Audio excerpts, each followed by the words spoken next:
for Dembele, I'm just gonna say this.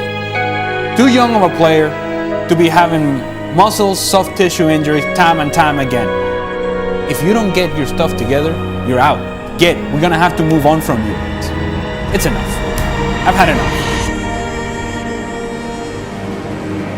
Il y a un monde, un univers parallèle qui est en train de devenir notre réalité, dans lequel Ousmane Dembélé s'apprête à réaliser l'impensable. Imaginez la scène, d'ici quelques mois, ce joueur que tout le monde envoyait à la retraite anticipée ou dans des championnats de seconde zone pourrait devenir le premier footballeur de l'histoire à afficher sur son étagère 2 ballons d'or, 2 Ligues des Champions et 2 Coupes du Monde. Prenez une immense inspiration et mesurez la puissance, la violence même de cette phrase. Est-ce qu'on se rend compte du chemin parcouru? Est-ce qu'on réalise que ce mec-là est en train de créer sa propre catégorie dans l'histoire du football, à l'instar des plus grandes légendes qui ont foulé nos pelouses? Il y a encore 2 ans, prononcer ces mots relevait de la folie pure. On parlait d'un joueur sur courant alternatif, d'un talent gâché par une hygiène de vie douteuse et des muscles de cristal. Mais aujourd'hui, la question n'est plus de savoir s'il a du talent, car ça, on l'a toujours su. La question est, qu'est-ce qu'il est en train de devenir? L'une des plus grandes métamorphoses de l'histoire du ballon rond a eu lieu ici, sous nos yeux, à Paris, et j'ai la conviction profonde que ce n'est même pas encore terminé. Pourtant, Ousmane revenait de tellement loin. Souvenez-vous de la fin du mois de février 2025.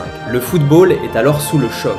Ousmane Dembélé se retrouve propulsé dans la même discussion qu'un certain Cristiano Ronaldo ou d'un Lionel Messi. Pourquoi? Parce qu'il devient le meilleur buteur de l'histoire sur les mois de janvier et février, à égalité avec le Portugais et une longueur devant l'Argentin. C'est une statistique qui peut paraître anecdotique, presque tirée par les cheveux, mais elle cache une réalité monstrueuse. 17 buts en 2 mois, c'était plus que lors de ses 3 précédentes saisons cumulées. Le même Ousmane qui, quelques années plus tôt, était devenu l'indésirable absolu du FC Barcelone. Trop irrégulier, trop imparfait, ciblé par des compilations YouTube mondiales de ses plus gros ratés. D'ailleurs, les commentaires sous ces vidéos de l'époque, on devrait les relire ensemble juste pour savourer le contraste. On lisait des phrases comme « Je me demande comment un mec qui ne sait pas tirer s'est retrouvé au Barça » ou « On a vraiment payé 100 millions pour ça ». Certains lui conseillaient même de tenter le rugby vu sa propension à envoyer le ballon dans les nuages.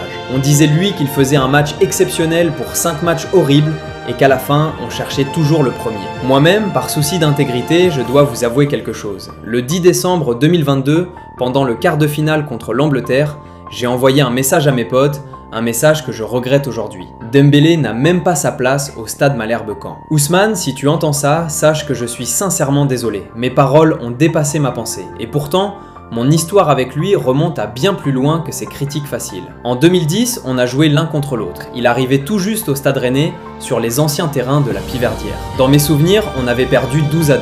Je m'étais fait mélanger pendant tout le match par un gamin qui semblait ne pas avoir d'os dans les jambes. Déjà là, c'était l'étage au-dessus. Il était différent, insouciant, surprenant. Mais alors, comment ce gamin sans structure, comme le décrivait la presse en 2019, est-il devenu ce potentiel double ballon d'or? La clé du mystère se trouve dans l'ombre, loin des caméras. Tout bascule en mars 2020, en plein confinement. Son entourage tombe sur une interview dans l'équipe d'un certain Jean-Baptiste Duhaut, kiné de l'équipe de France d'athlétisme. Ce mec explique que Dembélé est un sprinter égaré sur un terrain de foot et que ses blessures sont dues à une mauvaise préparation athlétique. Ousmane le contacte, l'embauche comme préparateur personnel et la machine se remet en route. Plus de matchs, plus de rythme, un corps enfin capable d'encaisser l'intensité du très haut niveau. Quand il arrive au PSG, il impose une condition non négociable. Duhaut doit intégrer le staff. Paris accepte. Sous Luis Enrique, la transformation physique devient tactique. Enrique comprend que Dembélé est trop précieux pour rester scotché sur une ligne de touche à faire des centres que personne ne reprend, il le recentre. Il en fait son faux numéro 9, son électron libre, son meneur de jeu moderne. Le résultat, une efficacité devant le but qui explose. Sur ses premières semaines à Paris, il tournait à 13% de réussite. En 2026, il est monté à 70%. 7 buts marqués en 10 tirs, ce n'est plus du foot, c'est de la chirurgie. On connaissait la version fantasque et rigolote, on a découvert un Dembélé tueur et beaucoup plus méchant.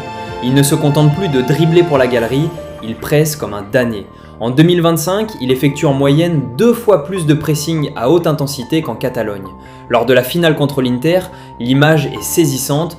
On voit un Ousmane prêt à bouffer le ballon, harcelant les défenseurs, amenant toute son équipe avec lui. Il est devenu un leader vocal, un modèle de collectif. Marco van Basten l'a dit lui-même, il y a du Johan Cruyff dans cette version d'Ousmane. Sa première touche de balle, autrefois sa plus grande faiblesse, est devenue son arme fatale. Sur ses 23 derniers buts, 75% ont été marqués d'une seule touche. Il a simplifié son jeu pour le rendre mortel. Il a compris comment utiliser ses 2 pieds désarticulés, non pas pour faire des feintes inutiles, mais pour casser des lignes et envoyer ses coéquipiers sur orbite. On y voit du Messi dans la vision de jeu, du Benzema dans le décrochage, on y voit surtout un mec en pleine confiance qui a enfin réalisé ce qu'il pouvait devenir. Aujourd'hui, Ousmane Dembélé ne fait plus rire personne. Les compilations de ses blagues ont été remplacées par les best-of de ses buts en Ligue des Champions.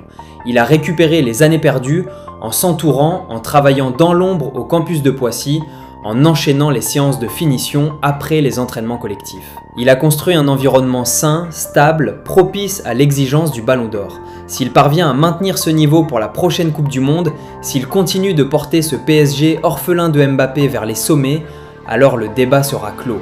L'histoire qu'on avait tous un peu imaginée à ses débuts à Rennes, mais qu'on avait fini par oublier par dépit, est en train de s'écrire sous nos yeux. Ousmane est passé du statut de joueur sympa à celui de top mondial absolu. Et le plus beau dans tout ça, c'est qu'on est tous heureux pour lui, car au fond, on a toujours su qu'il était capable de ce genre de magie. La métamorphose est complète, le génie est enfin discipliné, et le football, lui, ne s'en porte que mieux.